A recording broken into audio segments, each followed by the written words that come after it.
Good morning, all. Welcome to the presentation. Today, we are going to discuss definition and key terms of disaster management. Already in this subject, MCN301 disaster management, we have discussed system of Earth, including lithosphere, biosphere, hydrosphere, and many plenty. That is a type of atmosphere, type of earth layers, different type of stones, soils, etc. Now we are going to discuss what are the key terms used in disaster management. This is very important because we are going to study each of these points in the upcoming modules. So first one is disaster. What is disaster? Whenever we are discussing something about disaster management, we need to understand what is disaster. Currently, our Kerala in Wayanad, we are facing a lot of problem as a disaster. Actually, the definition for disaster is given as a sudden occurrence of an accident that causes huge loss of life and property is called disaster. This is the definition for disaster, and it can also be said as calamity because man-made disasters is sometimes named as calamity. And there are two type of disaster. You must aware that there are two type of disaster. One is natural disaster, which is caused by natural factors such as earthquake, flood, cyclones, etc. And in some cases, the disaster is made by man itself. It is man-made disaster.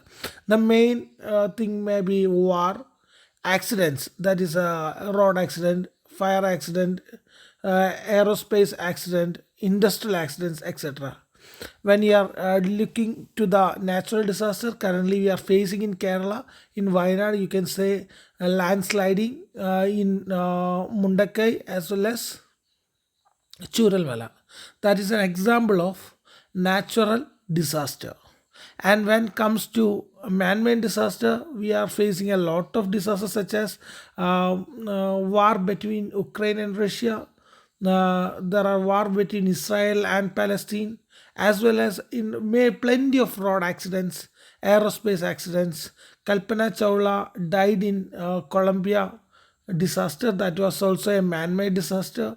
And when you are looking into the industrial area, that is Bhopal, disaster is the that is created by industrial pollutants. That is a chemical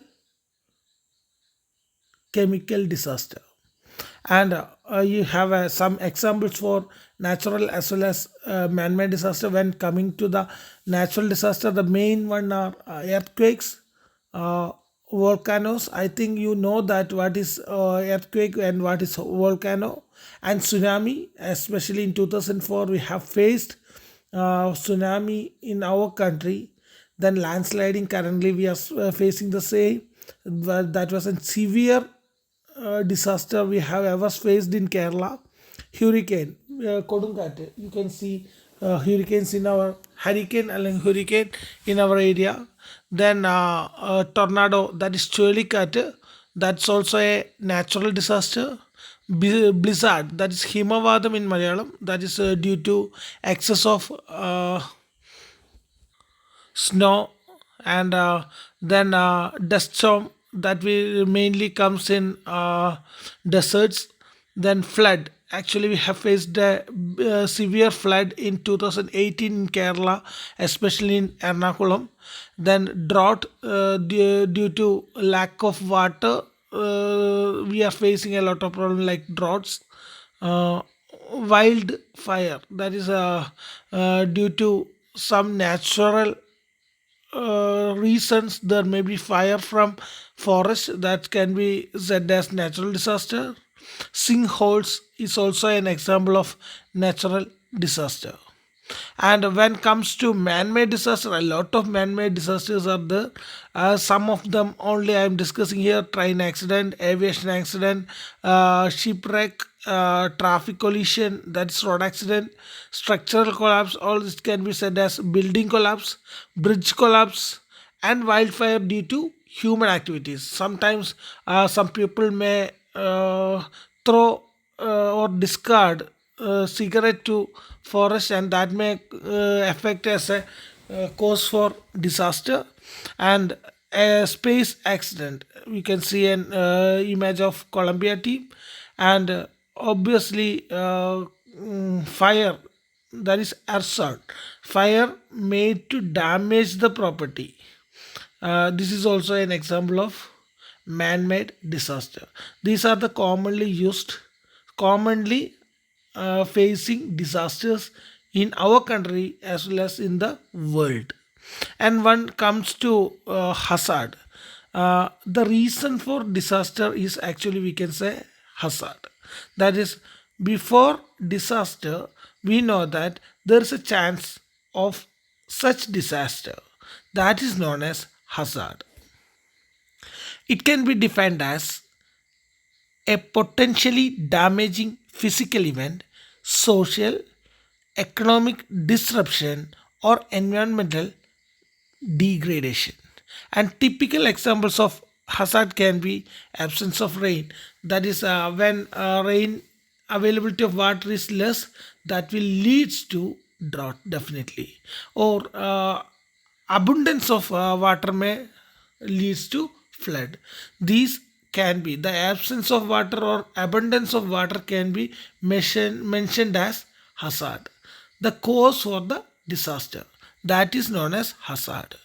And the chemical manufacturing plants near the settlement and incorrect agricultural technique can also be seen as hazard, which could lead to possible disasters. These are the examples of hazard, and we must give proper guidance to the customers who are handling such things, as this is a hazardous thing. And that hazard can be mentioned in symbols, and you can see different symbols of hazard. The first one is biological hazard, chemical hazard, physical hazard, safety hazard, ergonomic hazard, psychological hazard. These all are very familiar to us. We have seen such symbols in different equipments we are handling day by day.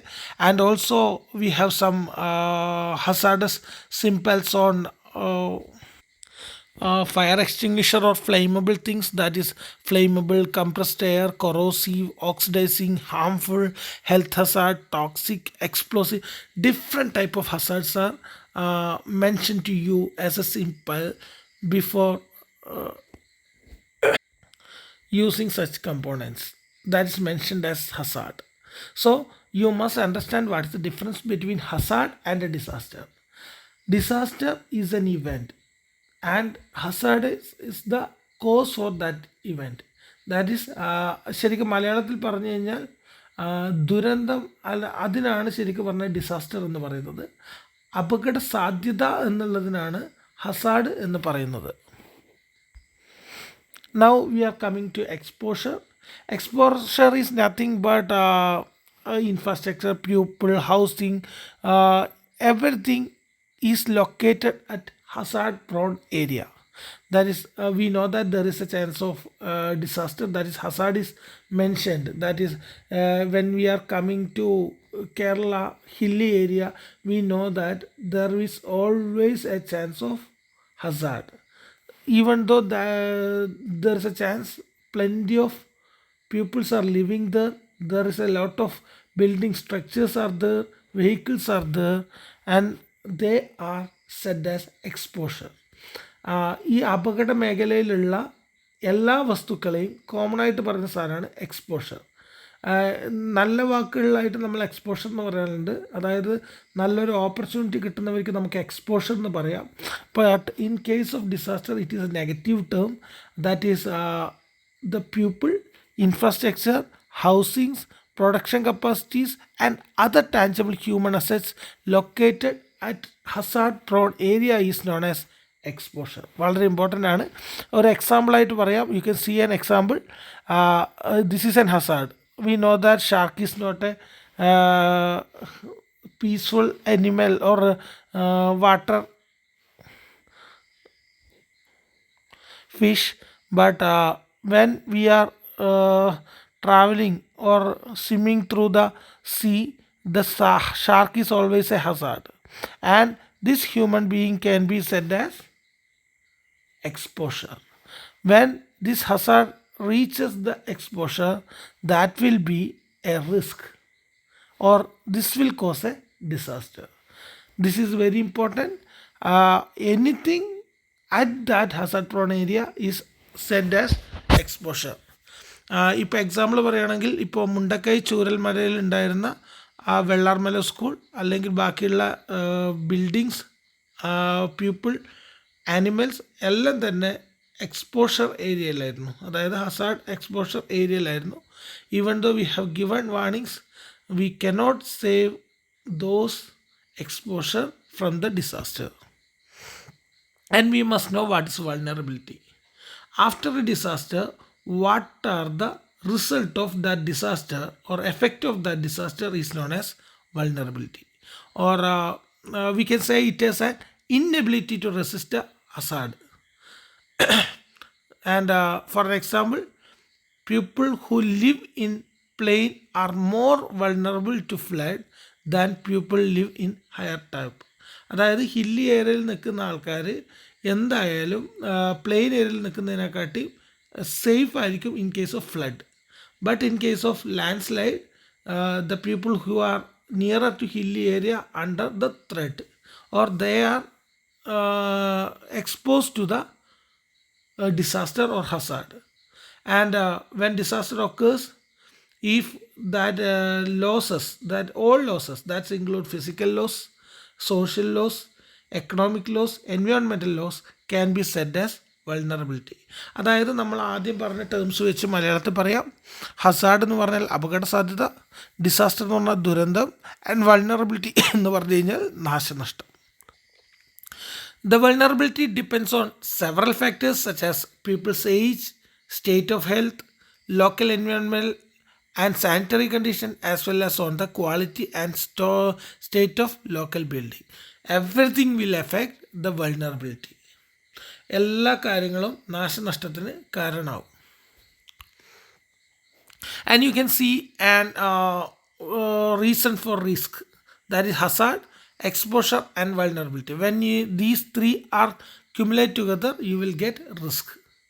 When hazard is present, there will be a danger phenomena. We are saying don't live there, there is a chance of landslide, or there don't live there, there is a chance of flood. Definitely that is hazard. And there will be structures, population, agricultural, business and assets, that's said as exposure. And when comes to vulnerability, that are the inability of hazard resistance, that is vulnerability, or that will be the effect of disaster. That will be physical, social, economic, environmental, coping capacity, adaptive capacity. These all together we can say create a risk. So whenever we are discussing something, we must know what is risk. It is the measure of expected loss due to hazard occur in a given area over a specific time period.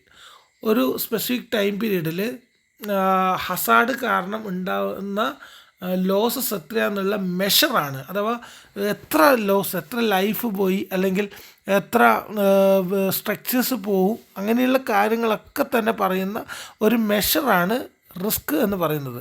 The risk can be calculated by multiplying hazard and vulnerability.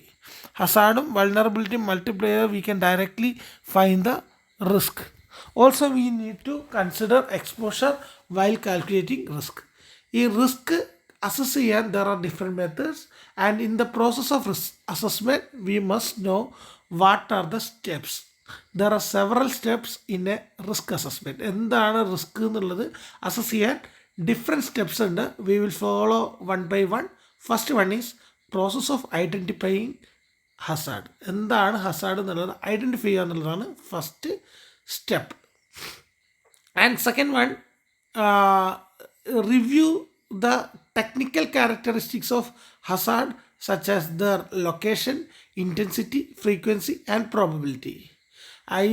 This is also very important. If the probability is very less, means we not need to give much importance for such events such as Big Bang Theory. You know that in previous very long period before there was a blast, and due to that blast, solar system has become like this, and the non-existence of dinosaurs are caused by such events.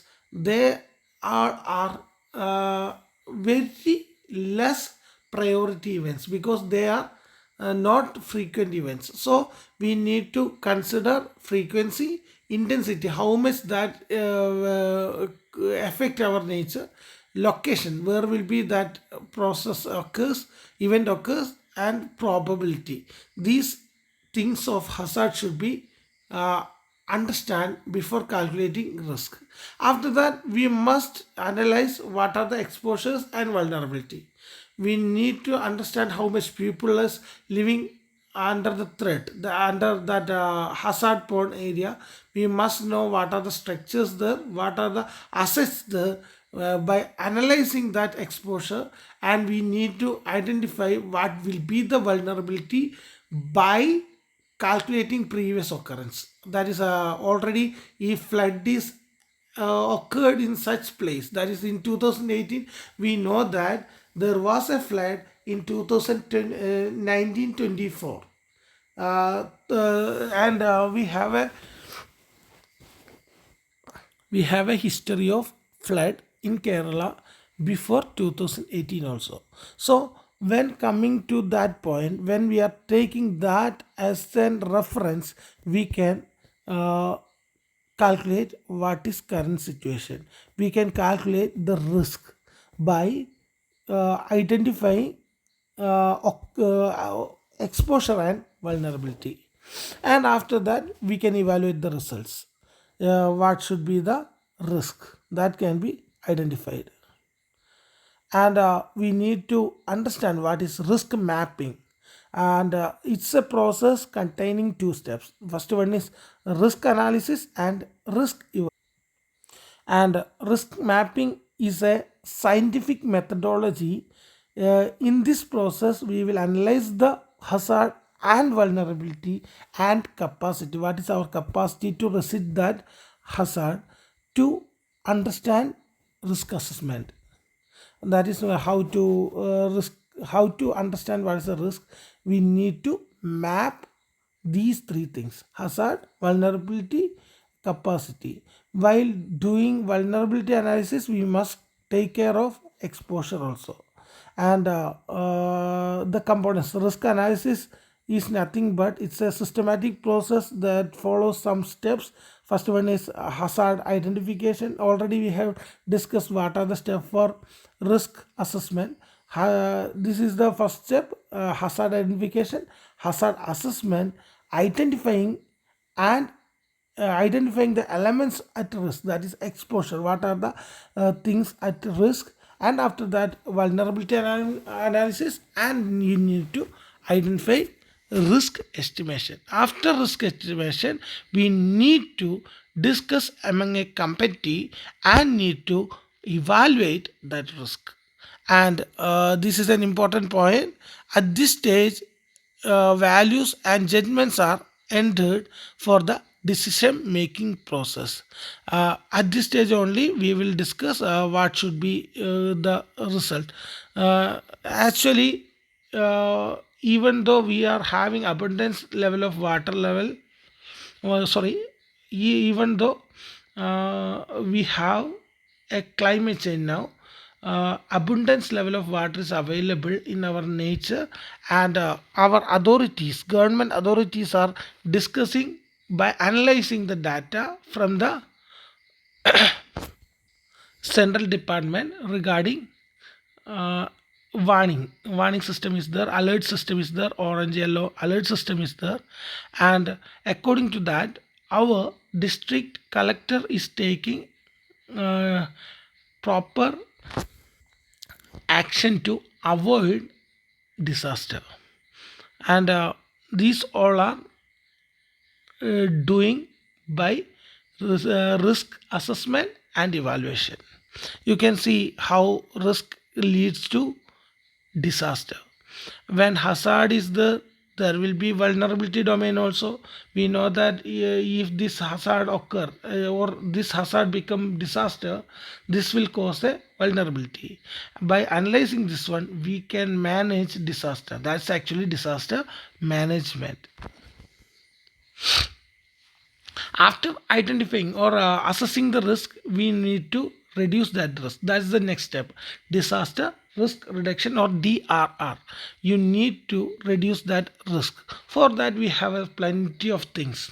If you know that there's a chance of tsunami in Kerala, you can build a ocean wall uh, nearer to ocean, so that is very important, beach side, so we can protect our people from tsunami and such events.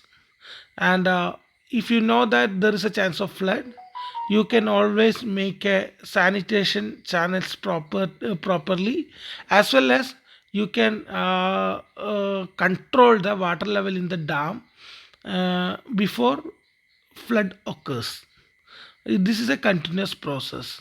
And if there is a chance of road accidents, there we will continuously, in a curve there is road accidents happening, we will change that route, we will reduce that curve by rebuilding the road. Also, we have a lot of things to control this risk. So when we are coming to this disaster risk reduction, there are two type of methods. First one is structural method, in which we will use a structural, that is a physical properties to avoid the disaster. We will build a physical ocean wall, means that's a structural wall, that comes under structural measures.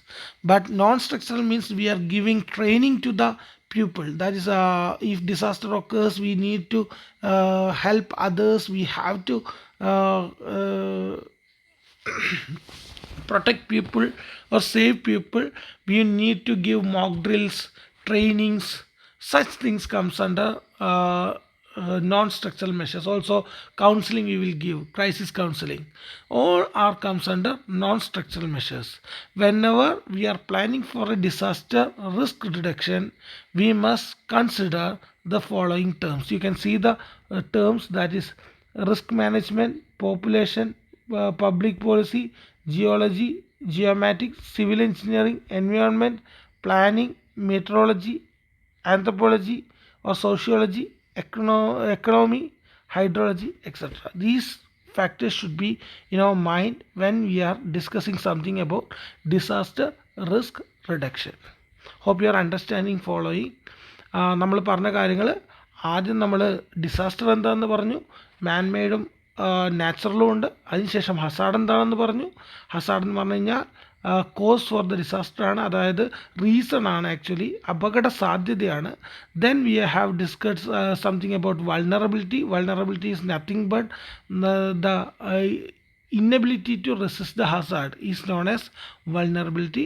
And also we have studied exposure. Exposure is nothing but anything in a hazard prone area, that can be people, buildings, structures, human assets, that's known as exposure.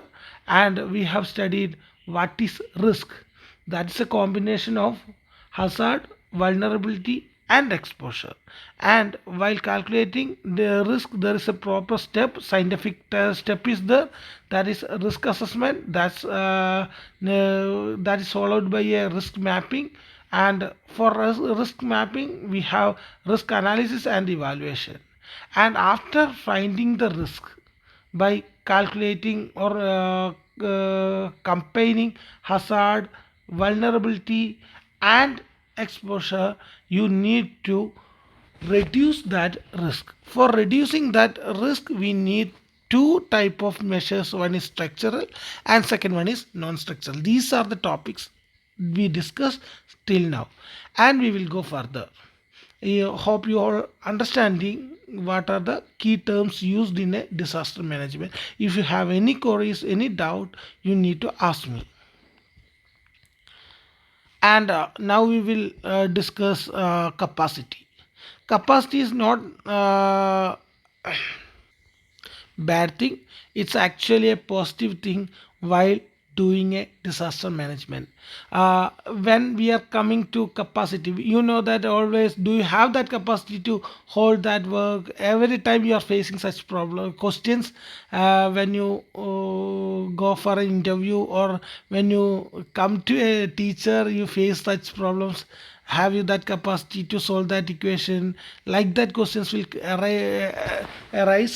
And capacity is not nothing but strength, attributes, and resource available within the community or organization to manage and reduce disaster risk and strength resilience എന്താണെന്ന് അറിഞ്ഞിരിക്കണം. വൾണറബിലിറ്റിന് നേരെ opposite, അതായത് when we are under a threat, we will study that resilience coming as a key term.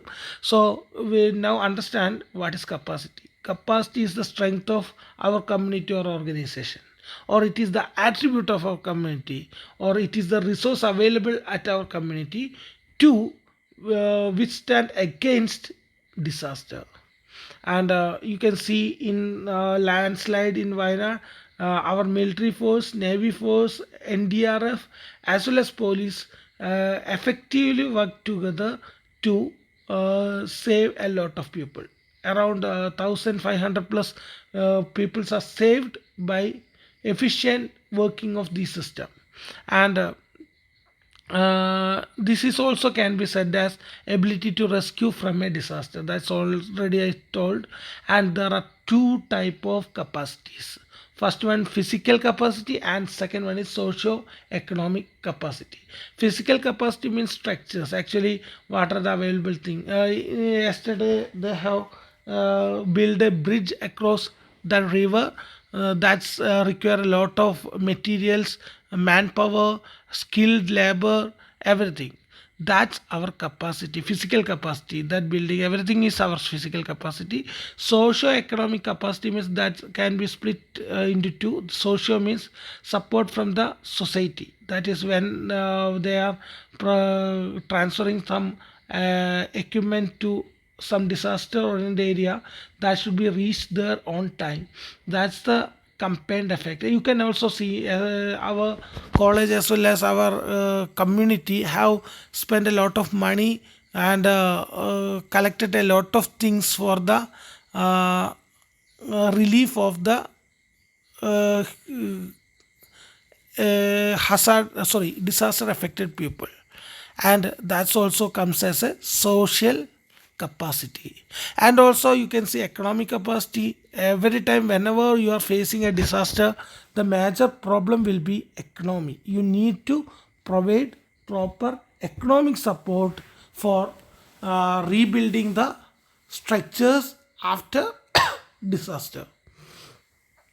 And next term is very important term, that is resilience. It is an ability of individual, community, or organization and state to adapt and recover from hazard. അതായത് ഒരു disaster സംഭവിച്ചു കഴിഞ്ഞാൽ തിരിച്ച് recovery ചെയ്യാനുള്ള ഒരു സിസ്റ്റത്തിൻ്റെ പവറിന് പറയുന്ന പേരാണ് resilience. That is actually opposite to the vulnerability. It's not a small term process, it's a long term process, require a lot of time to rebuild to initial stage. When you are coming to landslide in Wayanad, that's require a lot of time to recover, because a lot of people lost their money, uh, very important persons in their life, their pets, and their assets during the disaster. And they need to come back to their initial position by recovering all these emotional as well as physical uh, barriers. So it's require a lot of time. So this is resilience. And now I will say what is early warning system. Before disaster, we need to provide warning for the society regarding the disaster. That is, there is an hazard is coming to you, so be careful and be prepared. And in Kerala we are providing some alert system. That's green alert, yellow alert, orange alert, and red alert is an early warning system examples. Actually, you can see a figure below. In that figure, there is a underwater sensor node is here. When the waves are little bit higher, this sensor send a acoustic communication to the satellite, and that satellite will transfer the signal to the central station, and central station will measure the height of this wave, and if that is a critical parameter, they will provide an alert to the exposure region. That you need to be very careful about the height of waves coming towards us, and be ready to shift our place. And we are also giving warning for the schools, students, and elderly people to not go outside the home while there is a heavy rainfall. That's also an example of early warning system. And when comes to disaster preparedness, disaster, we have several steps. First one is disaster preparedness, disaster prevention, disaster mitigation, disaster response. These four steps are very important. Disaster preparedness means even though we have discussed the risk, and we have assessed the disaster risk reduction, and still there is a chance of disaster, means be ready to face that disaster. That is disaster preparedness.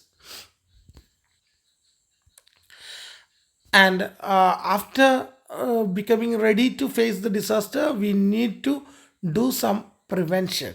If possible, we can prevent that disaster. For preventing such disaster, we may do some things. That is to avoid disaster road accidents, we are keeping traffic signals, and we are giving guiding lines in a road. These are the examples of disaster prevention techniques. Even that prevention may not be stopped. So the next step is mitigate the disaster. That is disaster mitigation. That is reduce the uh, impact of hazard. If disaster occurring, means you need to reduce that impact. So that is said as mitigation. We cannot, in some cases disaster will be happening, so we need to mitigate that effect. That is the next point. We will discuss this one in third module very widely, because this is very important thing. Next one is disaster response. Actually, there is no procedure for disaster response.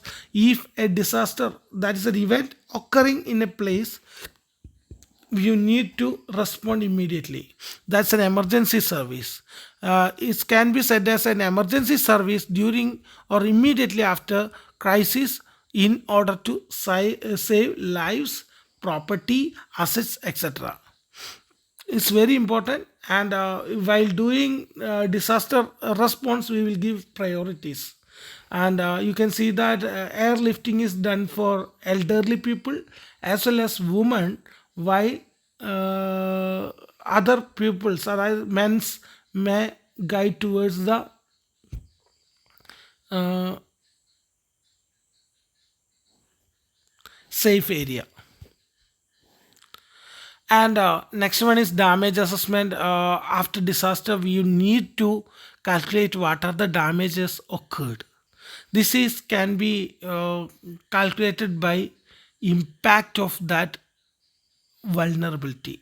After disaster, there will be a damage.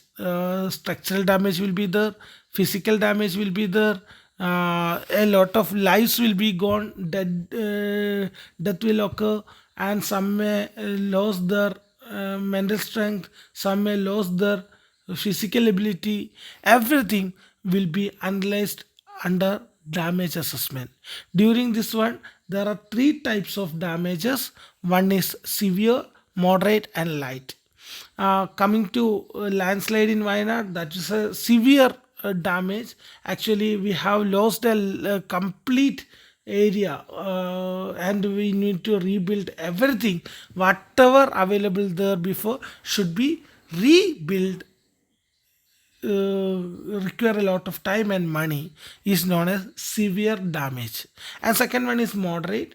If nobody dead or we have a chance of recovery, that is actually moderate. Actually, a vehicle is accidented, that is a car accident, means if the car is completely damaged and the people inside that car is not having much problem, the car can be repaired by changing every body part, is an example of moderate.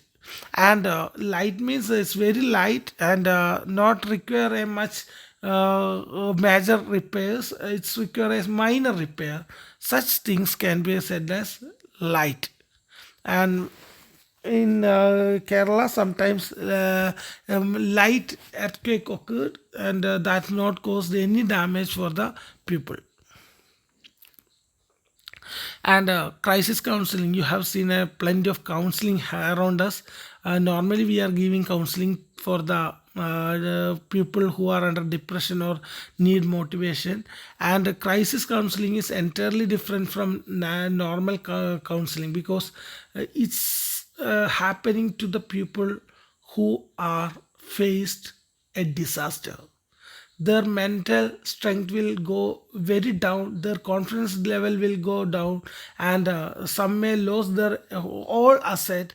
There is a chance of commit suicide. So you need to make them ready to face anything by counseling. For a short term or long term is known as crisis counseling. And it can be said as process of eliminating the emotional and psychological disturbance of people affected by the disaster is known as crisis counseling. It's very important in recovery and reconstruction, and it's enable people to take right decision in a very difficult condition. What are the needs for disaster counseling? There is a lot of things are written. There are actually 5 to 6 reasons. First one is guiding, providing support and guidance. We need to provide support for the people who have suffered disaster, and you need to link health education, how to do that one require a lot of health education, health promotion, and available tool for public health and new technology. Internet based counseling is there, and used by any professionals, can be said as crisis counseling. And we have a last term, that is, it's not last term, very important terms are the very important one term is needs assessment. When coming to recovery or we need a lot of post disaster support for the affected community. And needs assessment can be said as an estimating financial, technical, and human resource need to implement the agreed upon programs of recovery, reconstruction and risk management. അതായത് ഒരു accident നടന്ന ഏരിയയിൽ, അതായത് ഈ land slide പോലുള്ളൊരു disaster നടന്ന ഏരിയയിൽ അത് റീബിൽഡ് ചെയ്യാൻ ആവശ്യമായിട്ടുള്ള ഫിനാൻസ്, ടെക്നിക്കൽ, ഹ്യൂമൻ റിസോഴ്സിന് പറയുന്ന പേരാണ് needs assessment. These are the very important terms. Study well. വളരെ ഇമ്പോർട്ടൻ്റ് ആണ്, വളരെ സ്പീഡിലാണ് പോയെന്നറിയാം. But understand the situation. Thank you for listening. Stay safe. All the best.